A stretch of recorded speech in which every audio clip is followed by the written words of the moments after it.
Fantastic. Mark, how the hell are you, sir? I am doing very well, thanks. Is it UFO or UAP? It doesn't matter to me. It doesn't. I do, frankly, I do like the phenomena, the P in UAP, because it's more of a phenomenon. It's so broad. In UFO, we associate with kind of 3D nuts and bolts objects, like flying saucers and cylindrical craft and, the whole variety of different craft that people report, but there's also an aspect of this phenomena that is non-physical, that these are manifestations of light, typically orbs, but they could be all sorts of things, and it's all part of it. And I guess I prefer the UAP moniker as opposed to UFO. I think it's time for that, and for people to make that distinction like I just did. Well, you've seen a couple in your lifetime, wouldn't you say? Yeah, I sure have. Is uh, there a particular craft that you can you tell us about, or like, well, let's start with this. When was the very first time you had an encounter? It was back in 2012 in Borrego Springs, California, when I was participating in a Stephen Greer event. It was a 6 day ET ambassador training retreat. And I went as a skeptic. I had learned about Greer through his Disclosure Project, and had read his books, and it lowered my skepticism enough to register, pay the $2,500 fee to attend this event. I lived in Michigan at the time, so it was, a big deal to take that amount of time away from my life in Michigan, fly to San Diego, rent a car, and stay at a hotel and spend 6 days with a guy I'd never met before who claims he could teach a meditative practice that initiated contact with extraterrestrial intelligence. So I was intrigued by this guy because of what he organized back in 2001 in Washington, D.C., by getting all these incredible, very competent and articulate witnesses to get up and in front of the world share their story of having either seen a craft or having direct contact with extraterrestrials. So I found their testimony compelling and realized if what they were telling, what they were saying was true, it was the biggest story in human history. It truly was. People forget about that whole thing too. I mean, there was a lot to go on with that. So, okay, so you heard about Stephen Greer and you heard about like the CE5. So you go ahead and you take the trip, you go out of town and you finally get there. And then was it like the first day that you experienced it, or did you have to build up? No, it was like the fifth night of this 60. Excuse me. Sure. I've really had something in my throat this morning. I had breakfast and some spice got into my throat. What'd you have for breakfast? I had egg scramble with avocado, spinach, and Gruyere cheese, which was absolutely delicious. Sounds Uh, delicious. so let me let me real quick, while I'm getting over my throat thing, I can bring up a photo, not a photo, but a illustration that I made of the first craft that I ever saw back in That'd be great. 2012. And your viewers can enjoy the picture while I relay the story. Um, That's awesome. let's see here real quick. I'm excited. Can you hear me okay? Five by five? I sure can. Great. All right, I'm getting there. I've got so many files on this computer. You can only imagine, man. Thank you so much for your time. So, how long have you had your podcast? You are my fifth guest. Uh-huh. My adventure started off back in 1987 when I first saw my first phenomenon. It was a point of light in the sky, and me and my dad were both looking up. Something made us look up, and it was a point of light in the sky, and it looked at a star until it started zigzagging all across the sky. And this happened for about a good minute, and me and my dad were just like, "Are you seeing this?" But the funny thing is, do you find this a lot? After seeing that, me and my dad never talked about it again until about 30 years later. And I brought her up. I said, Dad, do you ever remember that? And he said, yeah. And then again, that was all it is. Like something shut me down from keep asking different, more and more questions. Have you ever experienced any of that? Do you know what I'm talking about? Yeah, I have since my first contact experience, which I'm relating to now.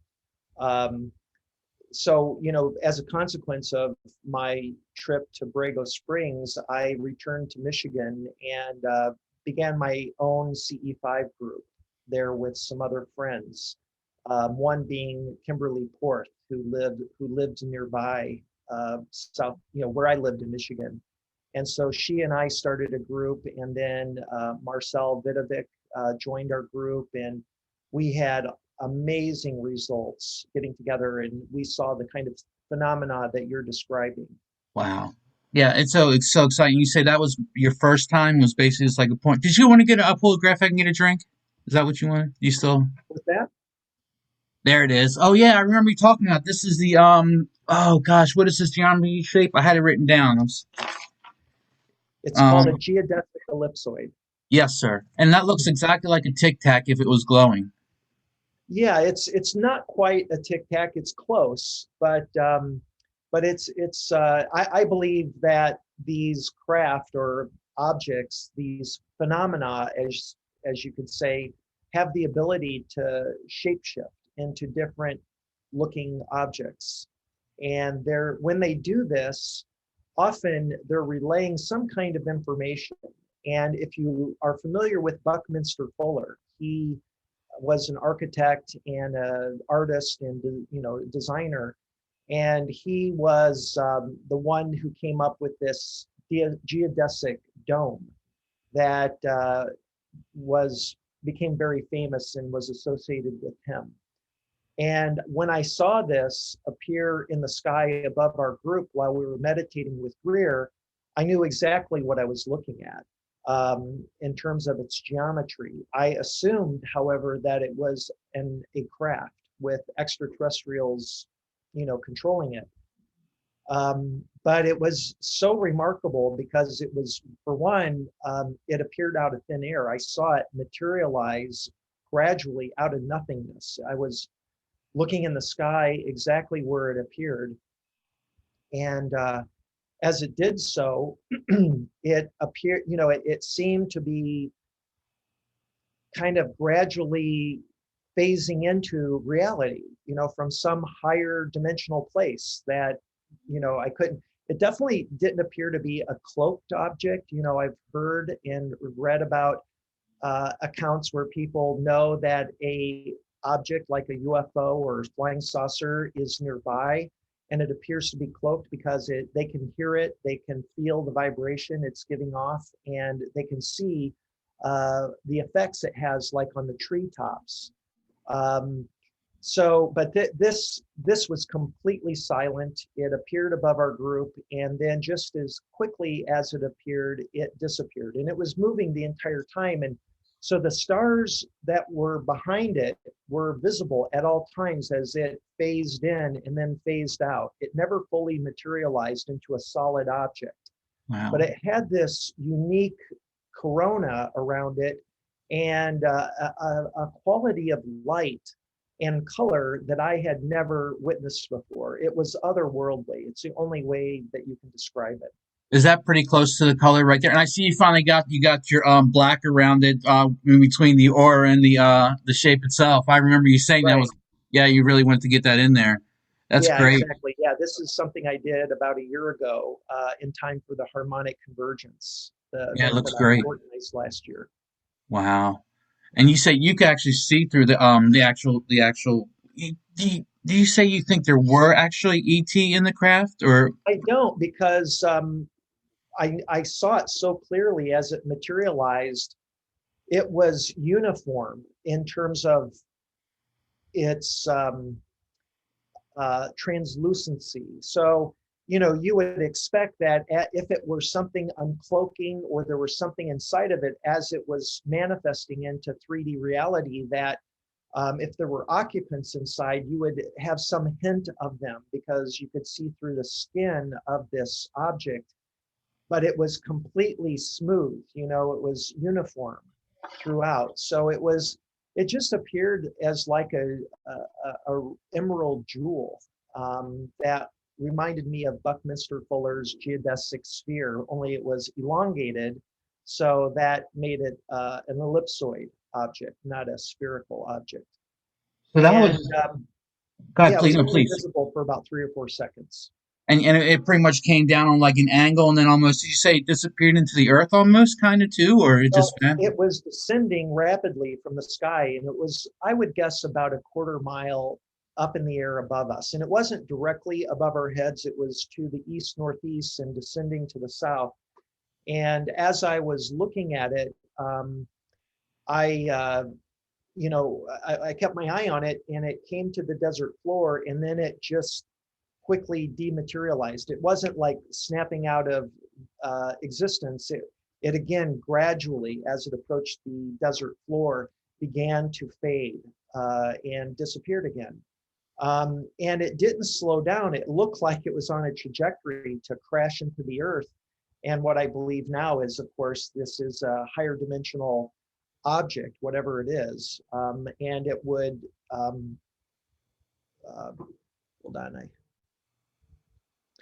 um, so it either went through the earth or it left the physical realm before it, you know, uh, reached the surface of the desert floor. So it's almost kind of like you got a glimpse into like another dimension to where that object was traveling, there was no desert floor. It's like you almost got a glimpse into like a mirror, like a reverse mirror almost. You know, it's like, so, you do understand? Like it's like you, it's just saw a flash, like, and all of a sudden another dimension opened up, and all this, for all you know, this thing could have been, going across its sky, but just like at a weirder angle. It just depends. So you think there are other dimensions? I'm certain of it. You certain? How are you Um, certain? well, um, I know it's a tricky through question. it's kind of hard to relay this, but let me. I've never been asked this question, and so it's a good one. How Cool. would I know for sure? Well, I Right. experienced these other dimensions. I later that night, after seeing this craft, was visited in my hotel room by a being made of light. It was clearly non-physical, and after a greeting I gave it, it approached me and I allowed it to touch me, and then it continued to insert its finger and then the rest of its body inside of my body. And this began a 13-day experience in which I was in communion with this being named Tezbar. He spelled it Tezjbar. And he claimed to be from the celestial realm, a higher realm of reality, one of the three realms of creation, as he called it. And this higher realm um, is the realm of basically unified consciousness. You can think of it as non-physical unified consciousness, of which all things um, are from. All the other two realms, which are the astral realm he described to me, and the physical realm, the realm in which we exist right now in, is our denser realms that all are created out of this celestial realm. And so while I was in this state of communion where he's literally merged with me, he took me on some um, adventures, you could say. And these adventures allowed me to traverse these dimensions, these other dimensions of consciousness and of time. So, for instance, I was able to revisit a past life, uh, through his help. This all happened at a point in my life when I was an atheist.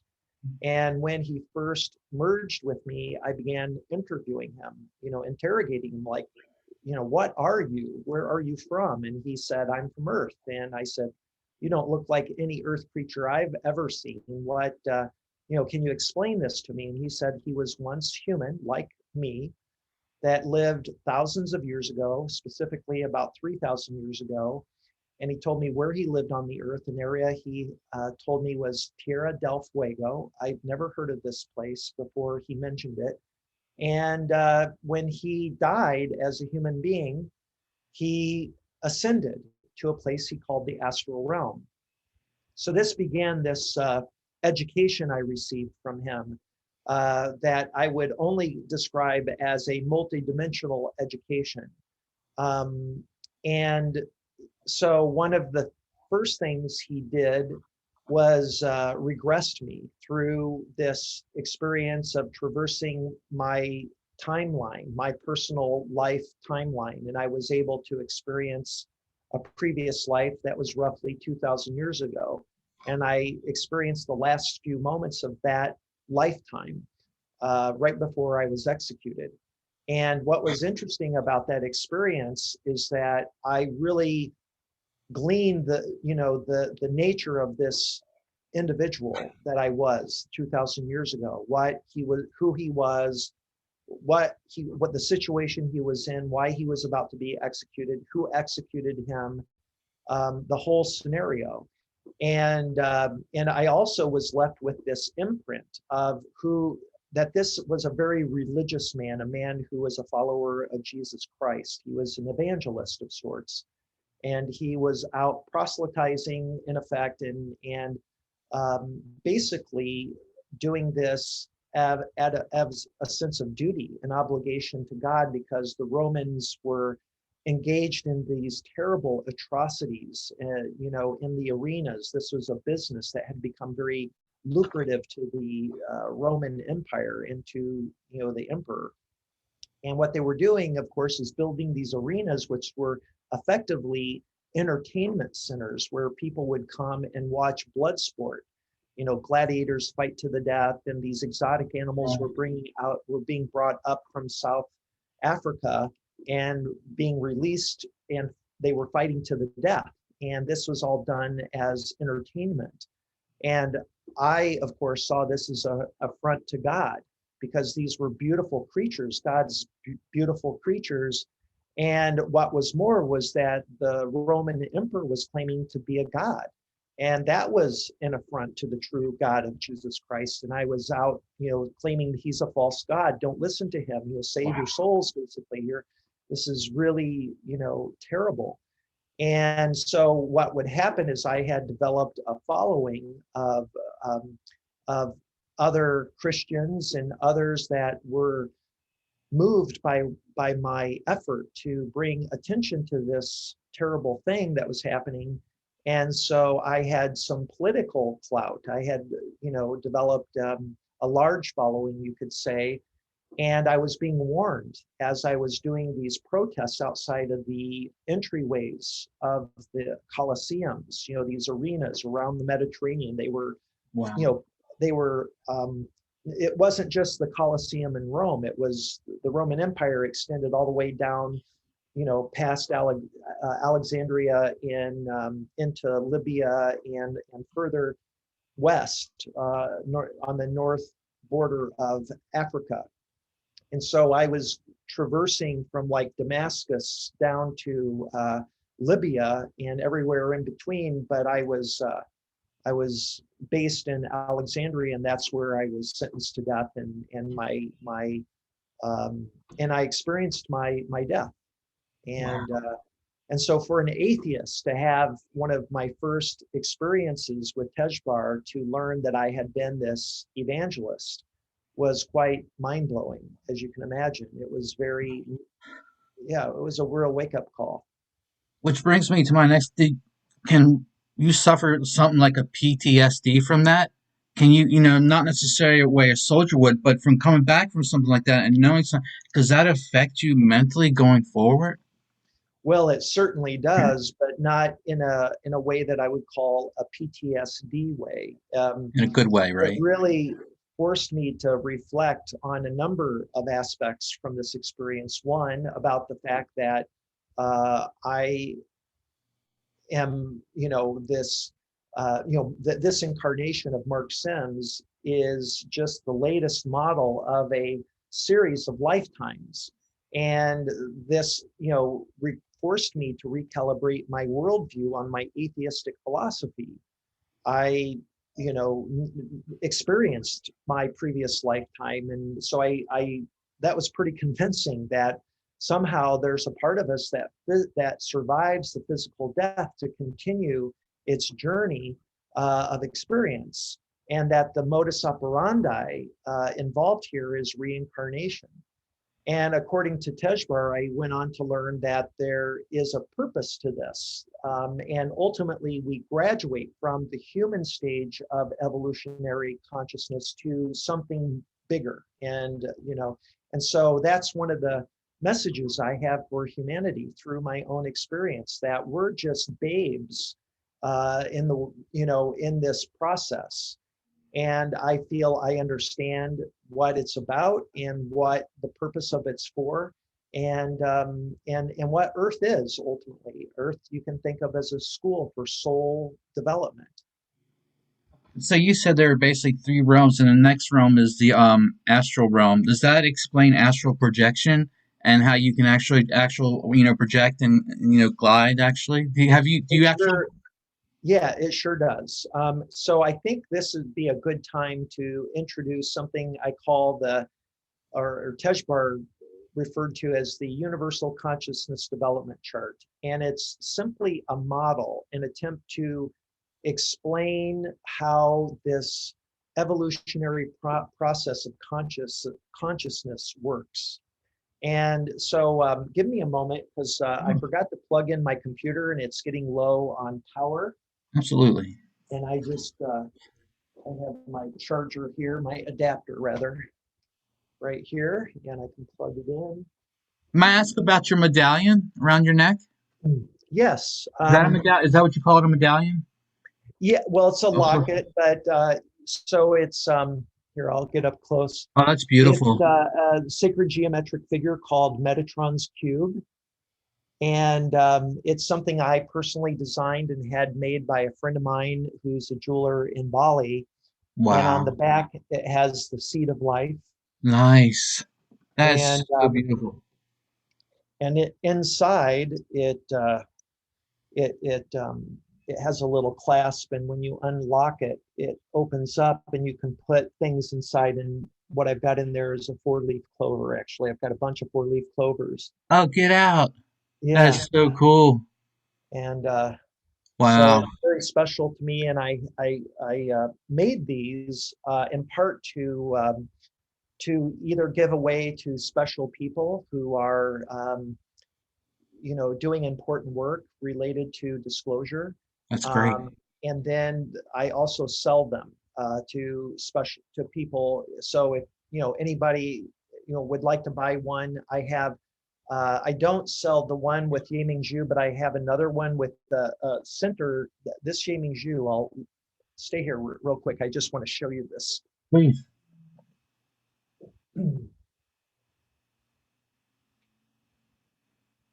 Wow.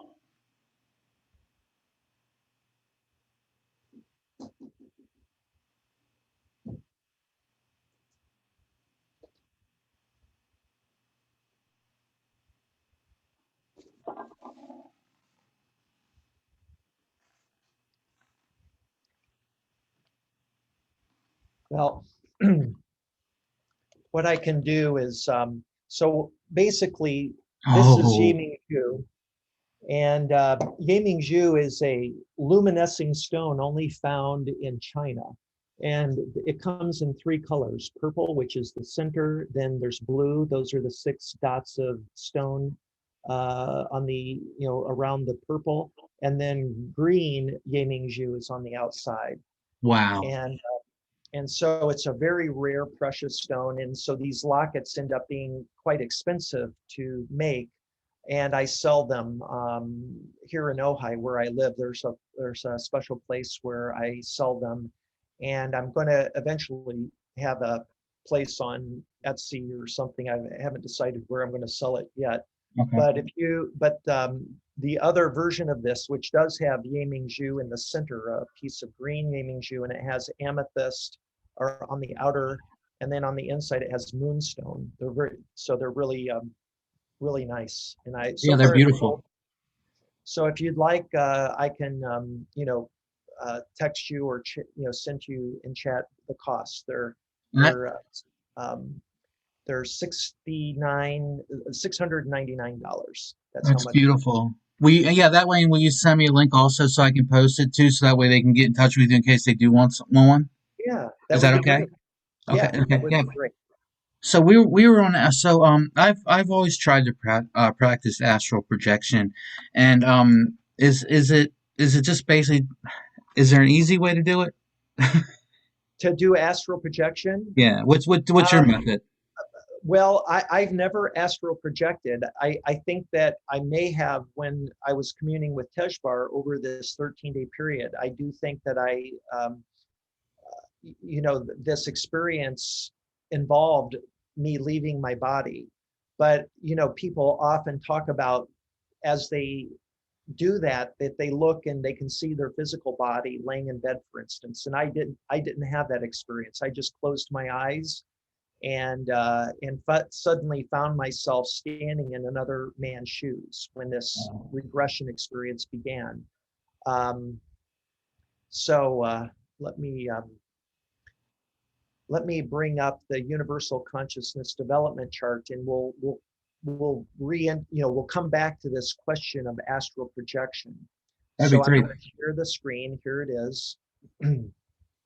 So this is called the Universal Consciousness Development Chart, Wow. and it is an attempt by Tejbar to present a model that we in the 3D world or in the physical realm can wrap our heads around.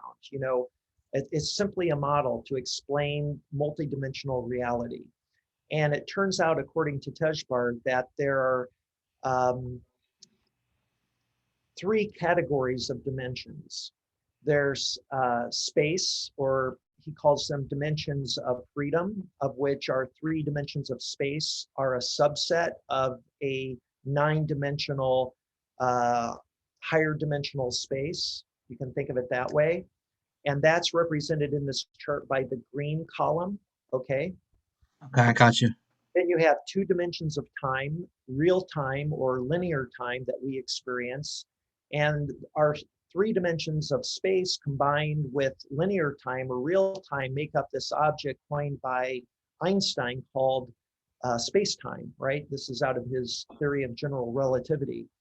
And then you have imaginary time. And those are the 2 dimensions or columns on the right side of this chart.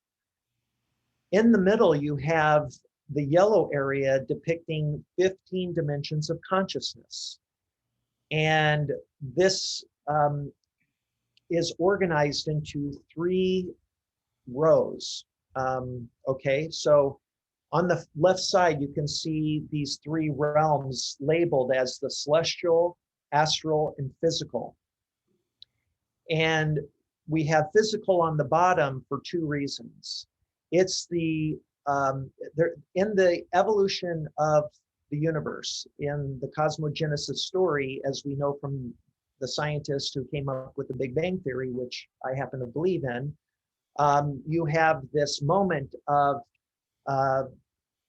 the Big Bang, where pure undifferentiated consciousness, aka pure energy, is suddenly comes into existence, and it expands rapidly. And as it's expanding, this pure energy that is the early universe is the celestial realm. It's made up of pure energy or pure consciousness. And I believe there may eventually be a famous equation that somewhat like E equals mc squared, but instead of energy, it's going to be consciousness, right? There's going to be some formula that will be able to quantify possibly consciousness. And, consciousness changes into energy, changes into mass. And there are these relationships between them. And what this chart explains is that there are 15 dimensions of consciousness organized into 3 realms. You have the celestial realm with 5 dimensions of consciousness. You have then the astral realm, which comes into existence as the universe is expanding. And you can think of the early universe that's made of pure, undifferentiated consciousness and energy as a balloon filled with very hot gas. Let's call it steam to simplify the model.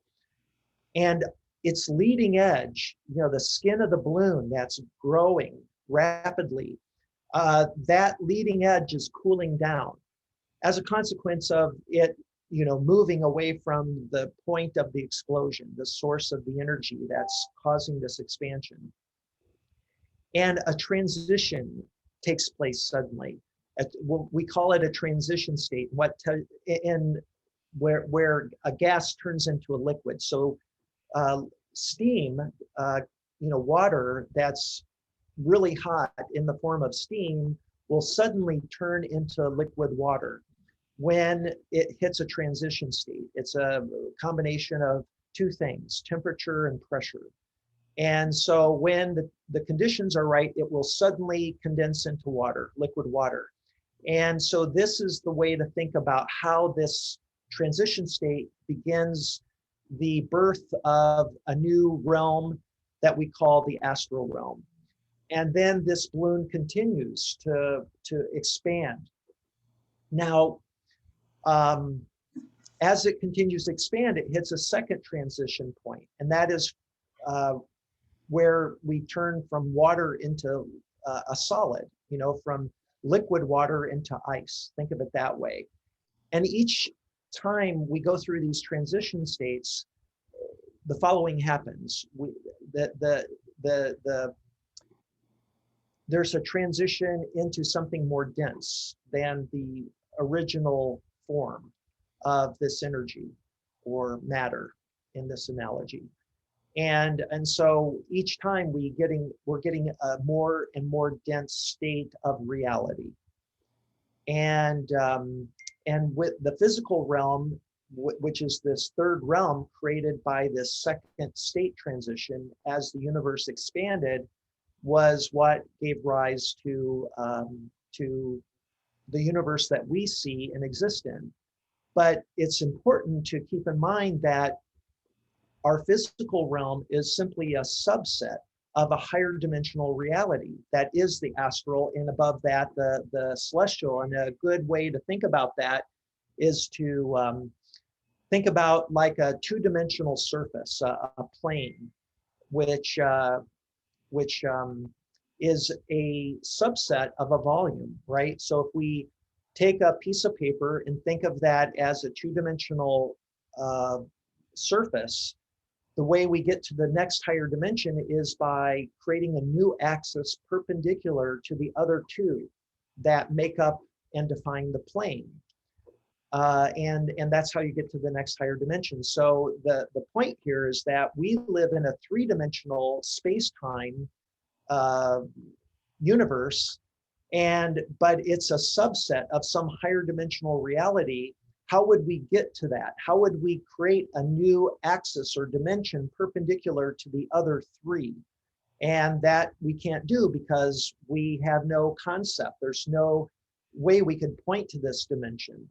Is this where ET lives in the other 2 dimensions? Is that why they can phase in and out and we're only stuck in the physical? Okay, I got you. That's It right. starting to make sense.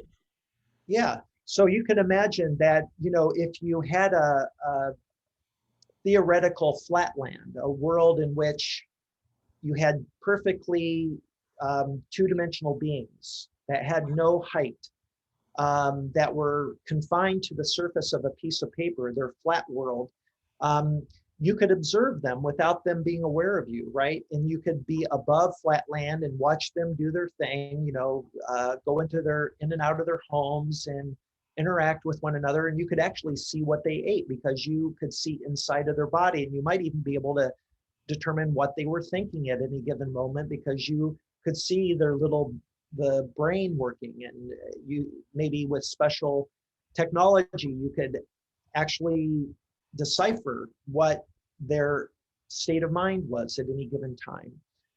But the little flatlanders would have no idea that they were being observed. And that's the analogy. But this three-dimensional being, this higher dimensional being that's outside of flatland could potentially lower itself to intersect with flatland. And when that happened, the flatlanders would suddenly see this being appear out of thin air. Wow. Yeah, that totally makes sense. And of course, us being the Flatlanders, we can't, it's harder for us to go up and it's for them and it's easier for them to come down basically, right? That's the way it works.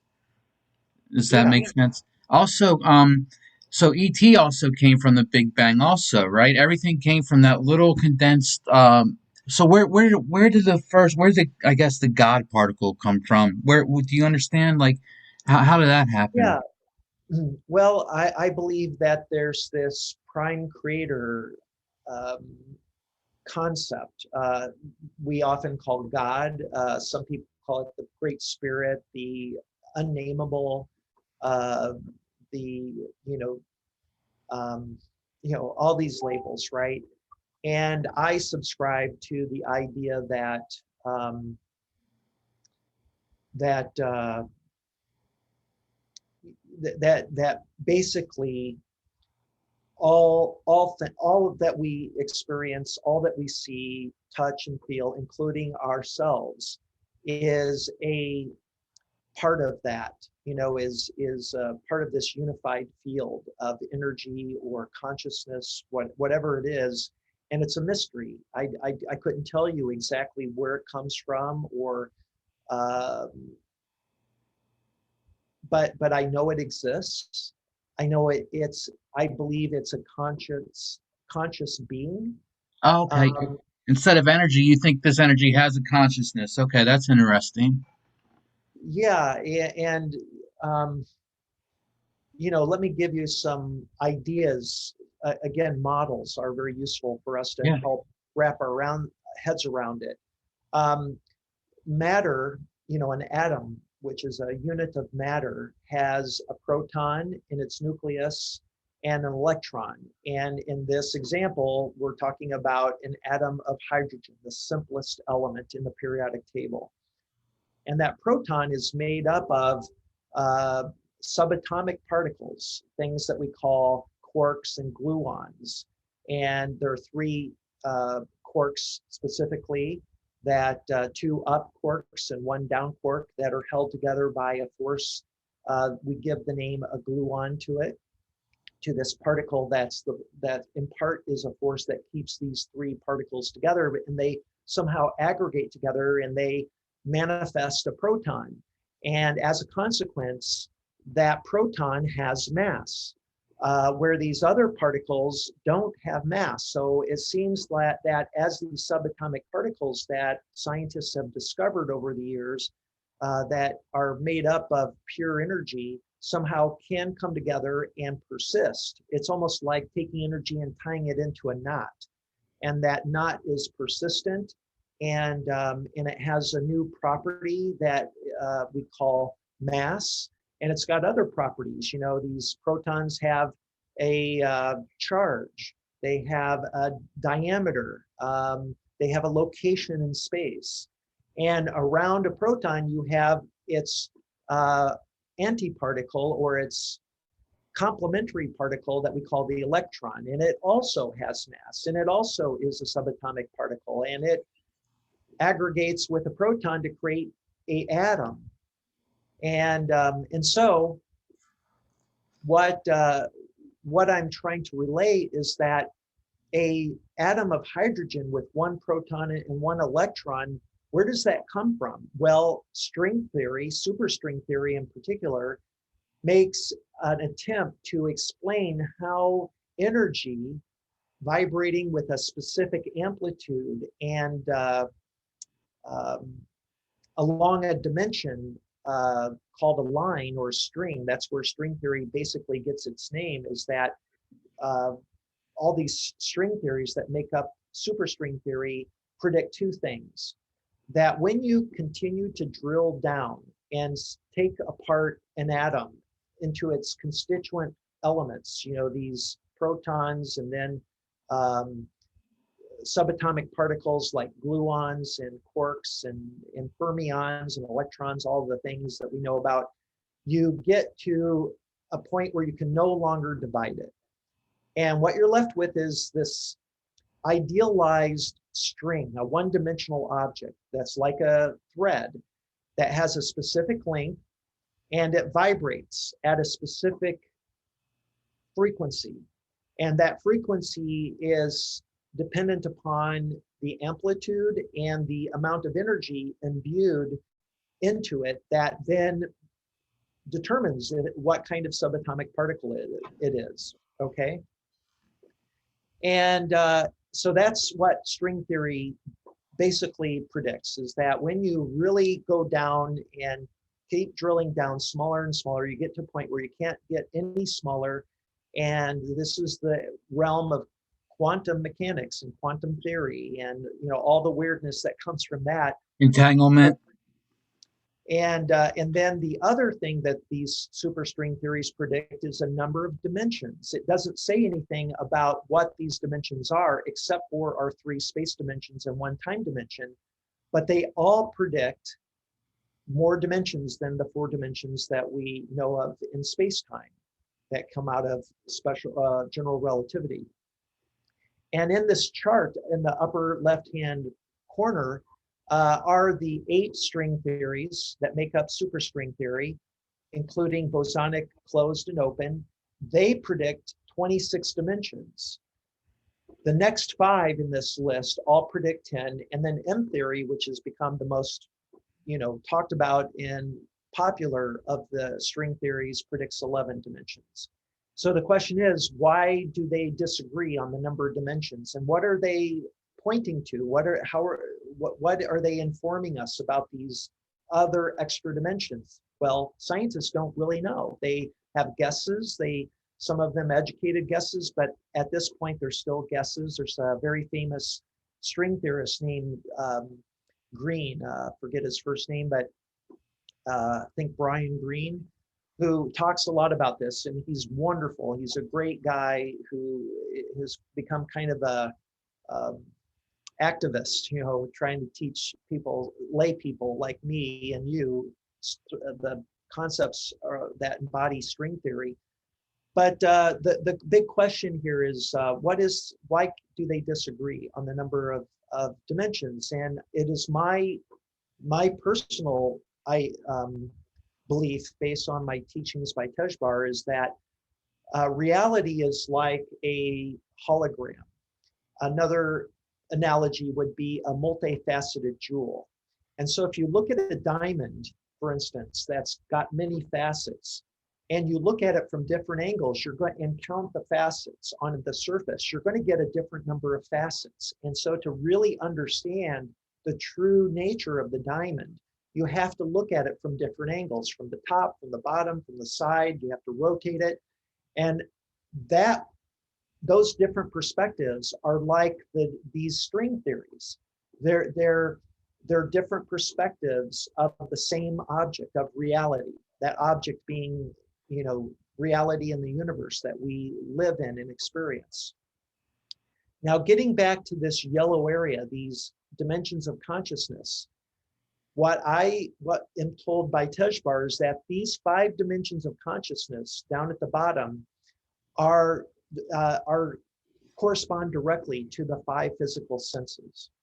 So if you are not a physical being, can you have a physical experience? Can you, for instance, do you have the ability to taste food? No, because you don't have a tongue with taste buds. Do you have the ability to hear? No, because you don't have the physical organs of the inner ear and the cloaca, forget. The cochlea, where they do the implant, yeah. So you need a physical organ like the inner ear to have to get an input. These dimensions of consciousness I like to think of them as dimensions of awareness. And dimensions of awareness are simply inputs into our consciousness. So if you close your eyes, you're turning off basically the sensory input of sight. And if you put your hands over your ears, you're closing that sensory input. So we have this ability to isolate or block these inputs. So as physical beings, we're having this five sensory experience, and we think of ourselves as five sensory, beings, but we actually also have these other dimensions of consciousness that are available to us, but they require exercises or focus in order to develop them. So let's go to the next level. I need to take a drink. So that's the ones 6 through 10, basically, right? Where you have to actually teach yourself to reach, right? Basically. Well, let's ESP. The Egyptians. Well, wait a minute. The Egyptians had six senses. They had the five physical senses, and they said thought was the sixth sense. But we in popular culture think of the sixth sense as ESP, right? This ability to kind of sense our surroundings in some way. It's not physical. For instance, an example of ESP might be walking down the street and you have this feeling somebody's watching you, Hmm. and you turn around and sure enough, there's somebody staring at you, and you picked up on that. How did you pick up on that? Well, that's extrasensory perception.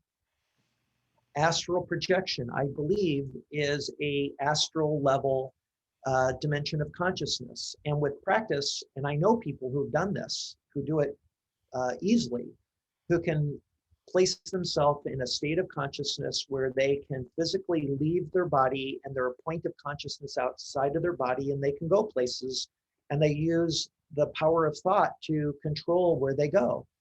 And remote viewing is a aspect of astral projection. Remote viewers are actually astrally projecting themselves, their consciousness, to wherever they wish. Let's see, hive mind. This is the idea of hooking your consciousness up to another sentient being, either physical or non-physical, and you, by doing so, become a collective consciousness, a hive consciousness, or a social memory complex. If you've read the Law of One, that's what they're referring to. This is an astral level dimension of awareness, but it requires a lot of practice if you're a physical being to actually engage in that level of consciousness. So that's one of the dimensions that's spoken about here. I'm trying to come up. There's two others that escaping. Telepathy. So telepathy is the ability to communicate and dialogue with another being, physical or non-physical. And, contactees have talked, for decades about the ability or their experience of having telepathic communication with extraterrestrial intelligence. And that's because they're using one of the dimensions of consciousness at the astral level. Wow. These things have well-developed dimensions of consciousness at the astral and potentially the celestial level as well. So to continue in this chart, you have five other dimensions of consciousness, and Tejbar explained, these dimensions being things that we relate to God consciousness or God realization, like omnipresence, omniscience. Love is actually, I believe, a potentially one of these dimensions of consciousness. Being able to experience pure, unconditional love is one of these dimensions at the highest level. So anyway, now, so if you add these numbers together, we have 15 dimensions of consciousness, 9 dimensions of freedom, and 2 dimensions of time. You get the number 26, which is the number of dimensions predicted by bosonic open and closed string theory. Wow. And so if you study string theory, um, there are clues in there about certain particles that they theorize exist that they haven't proven yet that sound an awful lot, a lot like particles of consciousness. Um, so I encourage you and your viewers to study string theory and specifically bosonic closed and open string theory and get familiar with the terms. It's really fascinating. And M theory is the one that most string theorists have focused on. And, you know, when string theory began becoming popular and was gaining, you know, um, some fashion in the physics world, this was back in the 1950s and 60s, these mathematical physicists, astrophysicists that, you know, had strong mathematics backgrounds were starting to get into it, and they were all kind of doing their own thing originally. And that's what gave rise to these different string theories. They thought they were all working on different things, but it was like in the 1980s or 90s when they were, you know, collaborating and sharing what they were working on in the mathematical models to explain reality. And what they realized is that they were all describing, all these theories were basically describing the same thing. And so they all, I don't know when this happened exactly in the history of string theory, but they all kind of decided that one, they're all the same thing, and that M theory seems to be this, you know, this main string theory that seems to be the most accurate, or the way, the most useful of all the string theories. And if you see, it predicts 11 dimensions. Well, it predicts 9 dimensions of freedom. I think that these 11 dimensions are the 9 dimensions of freedom and 2 dimensions of time. And by the way, imaginary time is not some, you know, esoteric concept. It is a very well-defined concept in mathematics. There's a whole Wikipedia page on it, and there's YouTube videos where you can learn how to apply math in imaginary numbers in imaginary time. And it's very useful in solving challenging engineering problems. So there's a real application for imaginary numbers and the implied use of imaginary time to solve real world problems. And it's really fun to learn imaginary math. But is the imaginary math, that's not skewing the numbers to work in your favor in any way, right? Was that, see, No, I think not at all. No, okay, that's it's what I, all, there's a really cool number that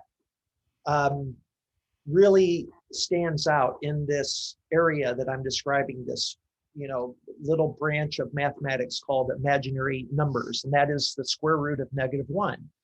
So, you know, the square root of any number is always positive or negative. Did I say that right? So, you know, like the square root of 4 is either positive or -2. gotcha. But what about the square root of -1? What number times itself will equal -1? You have to imagine such a number, because in reality there is no such number. And so Right. that's why it gets this moniker, imaginary number. And so the heart, or the source of all imaginary numbers, and hence imaginary time, is the number, the imaginary number, square root of -1. And there are some really great videos that people can watch and learn about how to apply imaginary numbers to solve, and, you know, really fun problems in geometry and in engineering.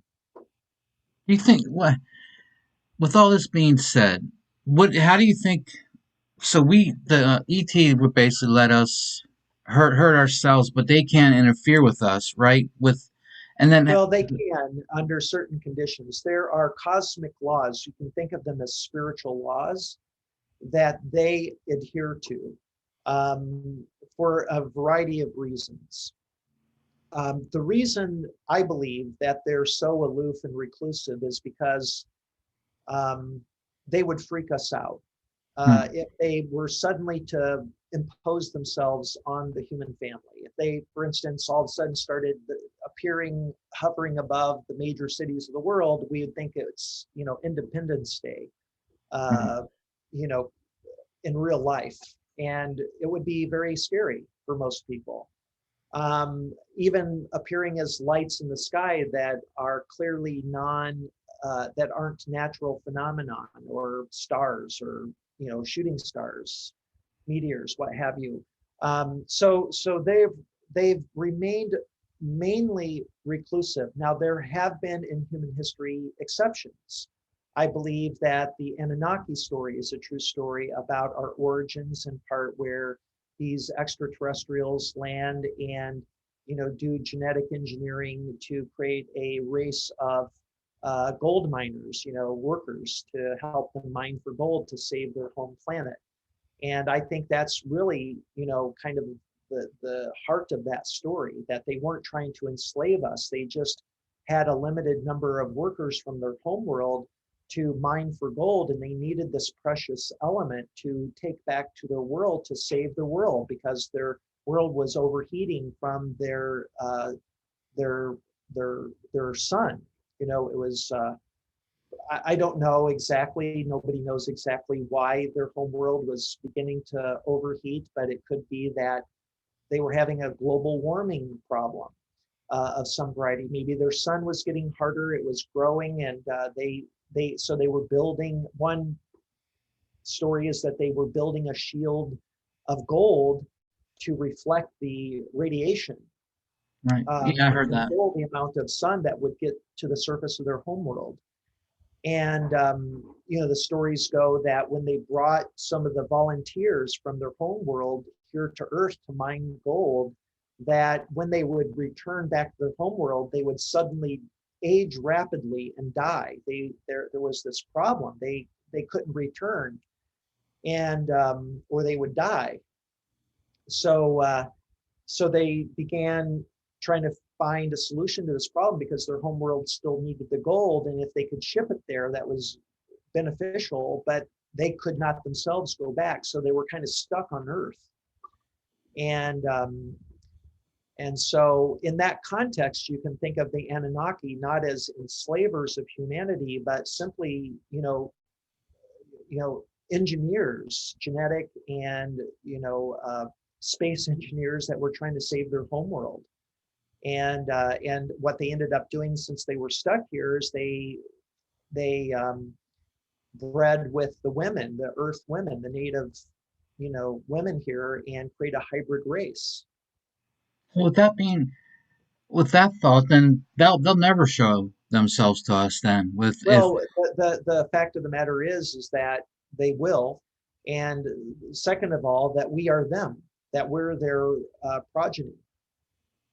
what do you think about today's events, like such as all the to me, what gets me is you have this guy. Have you seen the one what is it, the newest one Corbell let out the video? Are you do you keep up with all Yeah, that? is that the orb that, or the object that goes into the water? Right. How does somebody get a cell phone video of that secure room and even get a cell phone in there, but get a video out? And there's only only a little bit amount of people are in that room, so you can kind of is that's stuff like that's being leaked on purpose to soften us, like so we Well, won't be scared.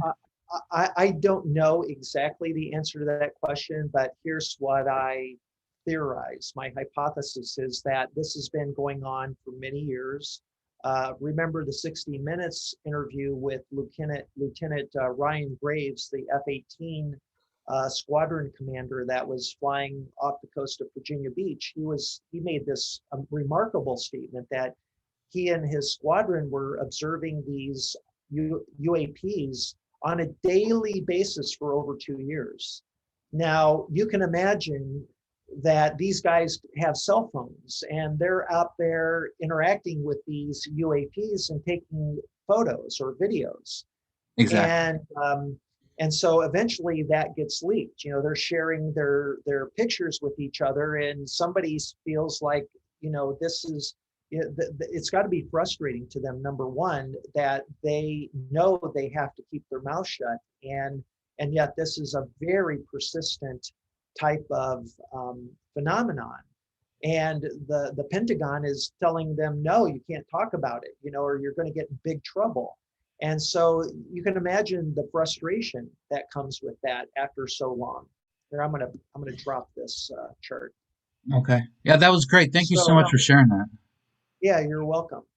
And so what I believe is happening now is that people like Jeremy are getting leaked footage, and that's probably a cell phone that somebody was standing in front of the screen, the monitor that was watching, videoing this craft transition into the water, and then gave it to him because they felt that he would do a good job releasing it to the public and not keep it a secret.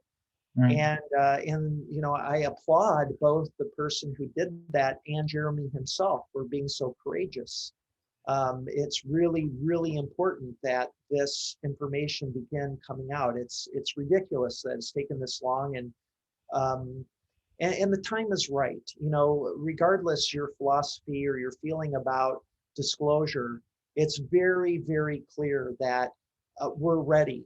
The human family is ready because you know we're not freaking out. This is, that 60 Minutes piece came out, these videos that were released back in 2017, and the New York Times article that was written and published by Keene. What's her first name? Laura Keene, I think is her name, the journalist from the New York Oh Times. yeah, yeah. I want to say Nancy for some reason. I don't I know. know her last name is Keene. I think it's Yeah, Laura Keen. or Lori. And she wrote that article, and they released those videos from the Navy, and so we've had time to integrate and adjust to this reality that we may be looking at intelligence from other worlds that are visiting our planet. And are we freaking out about it? No. And in fact, it's kind of funny that, this 60 Minutes story comes out. This is the most, the news magazine that has the largest audience in TV history comes out with this. And big deal. It's Yeah, almost like nothing. it's very exciting. And for those of us who's been following the phenomenon for years, we're like, yeah, all right, finally, the Right. government's admitting and acknowledging that we're being visited potentially by extraterrestrials from other planets and star systems. They Uh, still won't come out and say that though. right. That it's so funny to listen to them being interviewed, and they won't quite cross that line. Like, yeah, they're ETs. Yeah, they're aliens. Yeah. Interesting too. Like if you listen to all these interviews, you kind of catch little things, and your mind runs wild. So in speculation land, Lou said, we Stephen Greenstreet was interviewing Lou, and Stephen was like, "Yeah, well, it's probably like 1,000 years away technology." And Lou was like, "No, we probably get there in like 100 years. So think about if we found this technology 75 years ago, we're almost there already right now. So do you think any of the technology we're seeing out today is ours? Like the TikTok, Yeah, there's a TikTok, good Tic Tac." chance that some of these UAPs, as they're now called, are reverse engineered craft or advanced military craft that are still top secret. Uh-huh. And but there's also clearly these other UAPs that are so far in a way advanced from what we are capable of. And it isn't just these craft that have been filmed and that we know about from the last, what is it, 15 years or 16 years, I guess, since 2004 when the Nimitz filmed that, that Freiberg, remember Yep. Lieutenant Freiberg, who filmed and has spoken about, the Tic Tac craft, right? Hmm. That was 16 years ago. But before that, back in the 50s, 60s, we had these amazing performing craft that were being filmed and witnessed by people. And so it didn't just start in 2004. So this was way back right after World War II when we clearly didn't have the technology or the ability to build these kind of ultra advanced craft. So it's just so obvious, especially to anybody who's been researching this field for any length of time. There's a wealth of information, and it's obvious that we're not alone, and we haven't been. We've never been alone. And so now the question becomes, well, if they've always been here, what's up with that? You know, the government hasn't been the only institution hiding the reality from us, the general public from us, the ETs themselves. And is that for nefarious reasons, or is there something possibly benevolent behind that motivation to remain reclusive and hidden? And it is my very firm belief that they've done it for our own protection, to allow us to continue to evolve consciously and spiritually without them prematurely making themselves apparent or aware to us. If with all your thoughts and with all your intentions and everything, if you can look to the future, what does it look like? Does it look like us all like them introducing themselves to us and everything? Because if you do fast forward a little bit, and you know our governments are all racing to get this technology, and whoever gets it wins first, and that's the unsettling part to me. That's where I don't like. That's where I hitchhike out of this place. You know, that's the scariest thing to me. Because once you get that, it's over, right? Well, you kind of raised two issues here. Yeah, One I'm is sorry. no, so let's answer the first question. What do I see for our future? You know, what's the next thing here? Frankly, with regard to next month's release of information by the Pentagon, I think that's going to be what Danny Sheehan famously calls a nothing burger. I think what, if anything, they will release will leave us wanting and frustrated. Those of us in the community expecting something substantive from them. So they're going to kick the can. We can't, and that's okay. They've done their job, and their job was to acknowledge that they don't know. They really don't know. And in fact, they do know, but all they needed to say, and I think they have a responsibility to say they don't know rather than say they do know, because then everybody's going to say, well, tell us, you know. But if they say we don't know, it's like, well, you know, we told you we don't know, and now you figure it out. You know, the job is ours. Right. And that's where the job lies now, that this is now on our lap. And then when I say our, I'm talking about the citizens of the world who know that these are beings and intelligences are real. And it's now up to us to reach out in, you know, in a sense of friendship and cosmic brotherhood and sisterhood, to say, we want to meet you.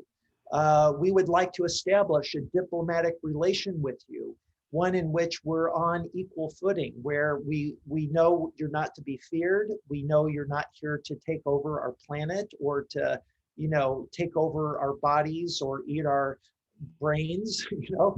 Uh, and and furthermore, that we're not, so we don't have to fear you, and we know that you're not gods. You're just advanced civilizations that are most likely very spiritually and technologically advanced, and we have a lot we could learn from you, and we are ready to engage in a dialogue with you in a way that's respectful, and in a way in which we can learn from you things that we think we could, you know, that are important for us, the human family of Earth, to learn, that might raise our consciousness so we can go about solving the many problems and challenges that face our world, you know, global climate change, injustice, you know, environmental rights.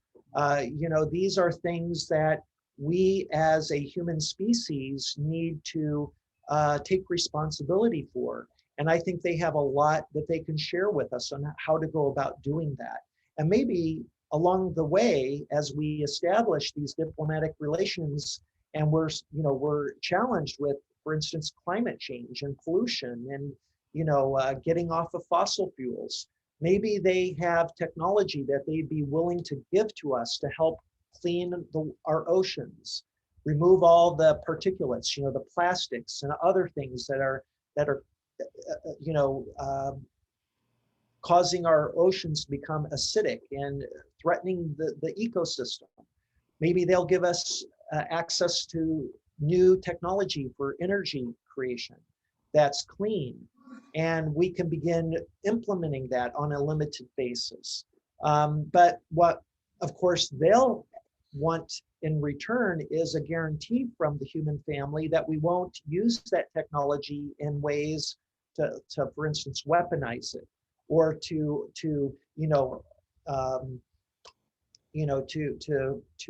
not share it. To be selfish with it. This is going to be technology that we want to share with all nations, all people that need it. It's not to be hoarded or made or to be profited from. So these are the negotiations that I believe are going to be undertaken in the next 5 years, and that this is purely a citizens initiative. It's a citizens diplomacy initiative, and this is what Danny and I were working on. We've been working on actually since 2015 when I first met Danny and told him my story. And we started an organization, a nonprofit called the New Paradigm Institute, which was based in Berkeley, California.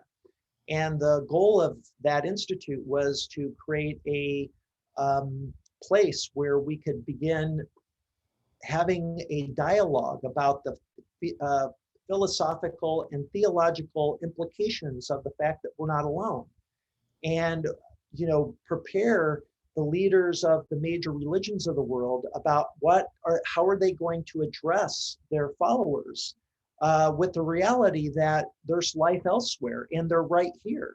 That's going to be a big shock to, you can imagine some countries and some fundamentalist believers of all faiths that they're going to freak out. So how do we grease the skids for them so that they don't freak out? Because they're part of our human family, and we want to bring them along in a way in which they can,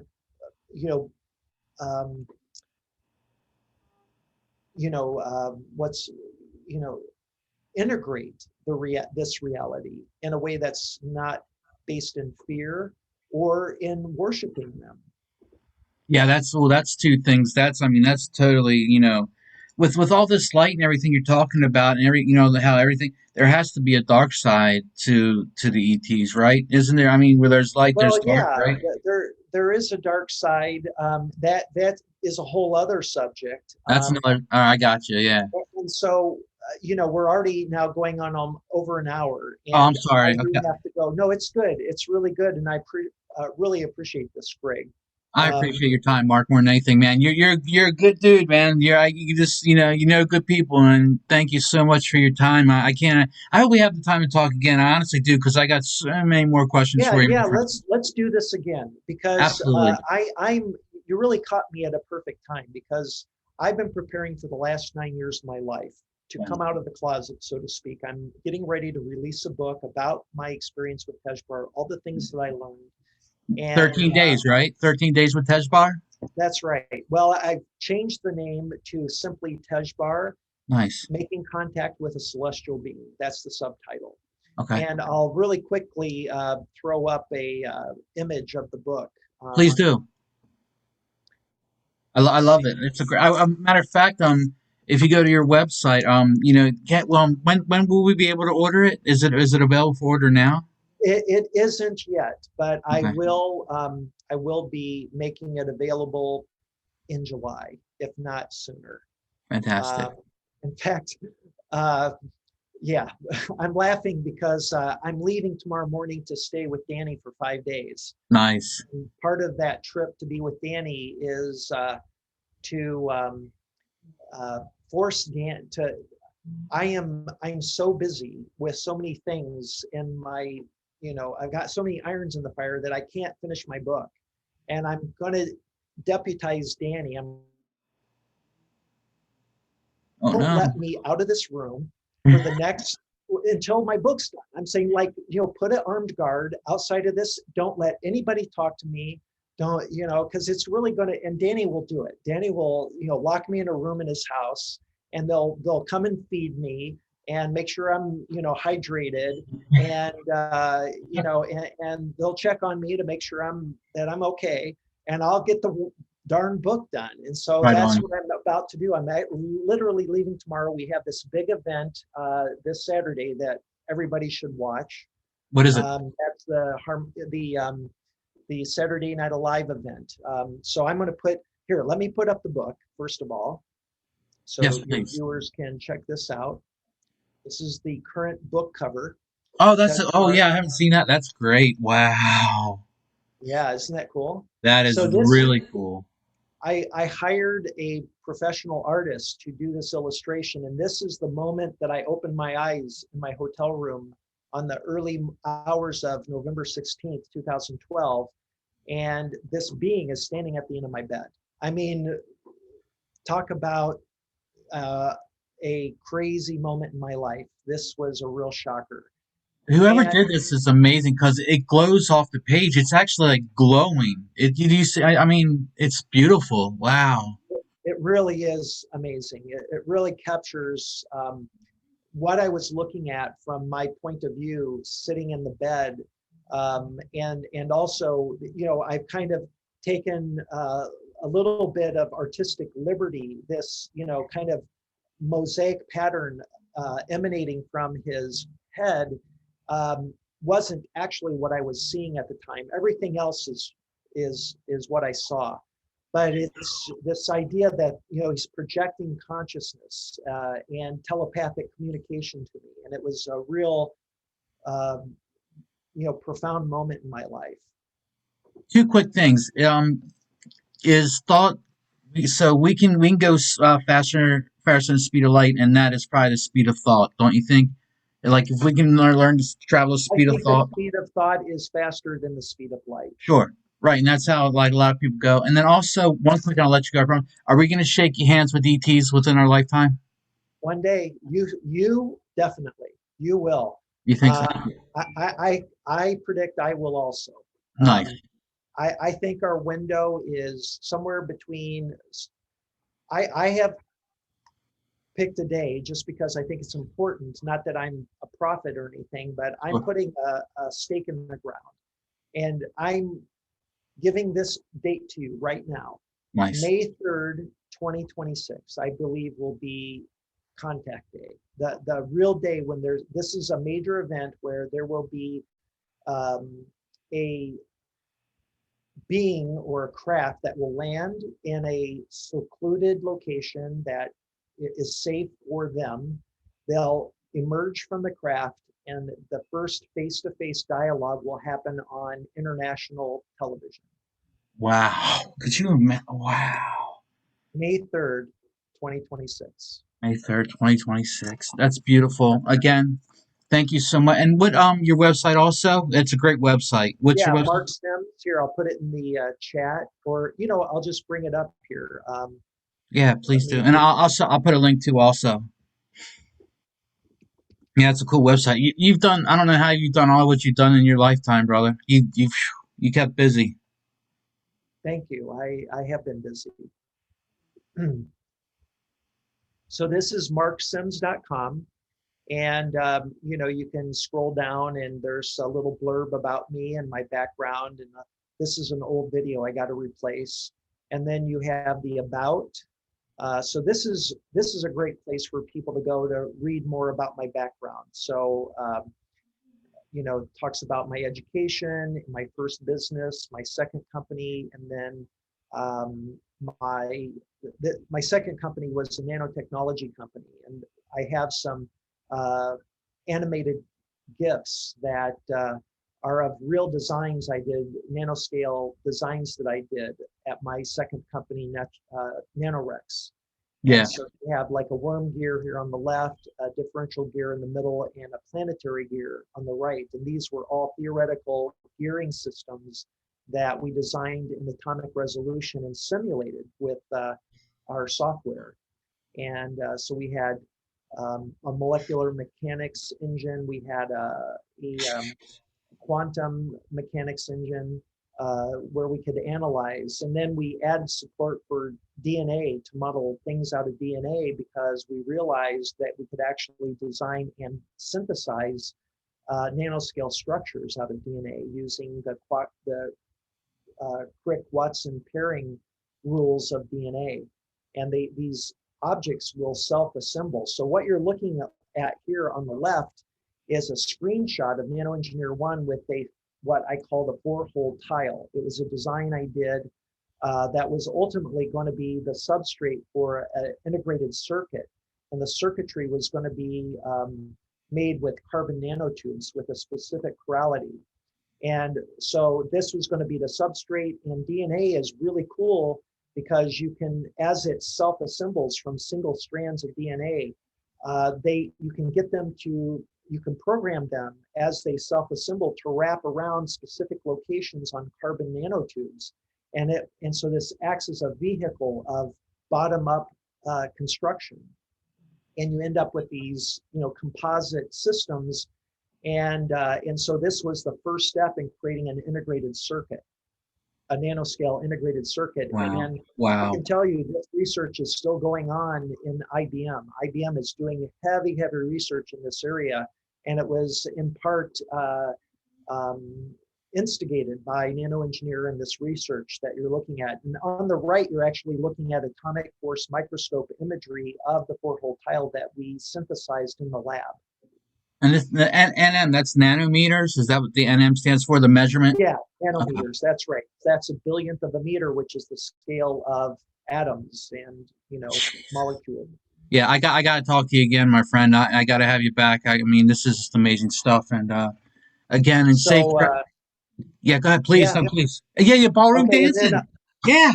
so What? I took up ballroom dancing Yeah. and I became an amateur champion ballroom Of dancer. course.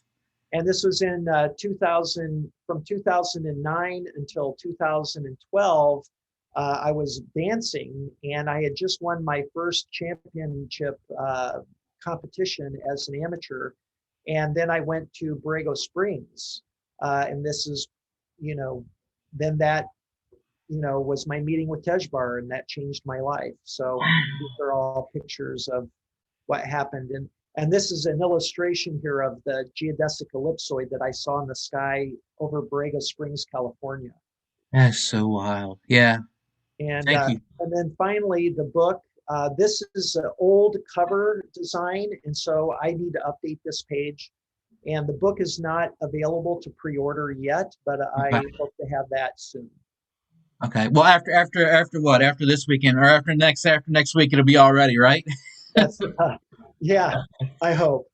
Yeah, No. it's going to be, I've got to hunker down and get this done because I'm going to be, of course, this summer, things are going to get very exciting. Cool. Well, good. I'm so happy for you, man. And really, I'm so happy if I had your time. And I honestly, I love to have you back. And just, I mean, there's so much to talk about. We haven't even touched nanometers. We haven't touched I, I, nanometers. I know. So So let me just, this is the last thing I want to leave your viewers with. Um, please.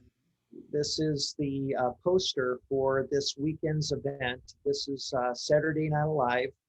And we're doing a webinar. It's free, so people just can register at www.globalpeacetribe.com. Just go there and hit the register link, and you enter your name and your email address, and you'll be sent the link to where you can Zoom. It's all based on Zoom, and we're having Whitley Strieber, my dear friend, and who's my dear friend. Also, Danny Sheehan is a special guest. Alan Steinfeld, who's like a brother. He and I become dear friends. He just came out with his book, Making Contact, which is excellent, by the way. I encourage everybody to buy it. It's wonderful. And there's an audio version of the book on Audible. So very good book. Jimmy Blanchette, he's a longtime friend of mine that I met online on a Facebook group for CE5 Contact. And he's just a remarkable friend and a genius, a real genius radio engineer who has developed this new modality for making contact using handheld radios. Really? Bridget Nielsen, the woman, the cute girl there on the woman, young woman on the far side, she's come out to share her story about being part of the hybrid program. She's given birth to many hybrid children. I was gonna say And that name sounds familiar. yeah, she's got a website, bridgetnielsen.com, that Okay. I encourage your people to go to. In the lower left-hand corner, that's John Yost. He's a film producer out of Pittsburgh, Pennsylvania, who's become a very good friend, and he's doing a trilogy on his personal story. He had been abducted as a child, and he had kept quiet about it his entire life. And he finally, started to explore, this experience he had as a child more recently in his adult life. And that took him on a journey, and he got involved in CE5 meditations, and he had a contact experience. And now that inspired him to do this new trilogy that he's been filming over the last, 3 years, 4 years. And so he's going to talk about that. That's cool.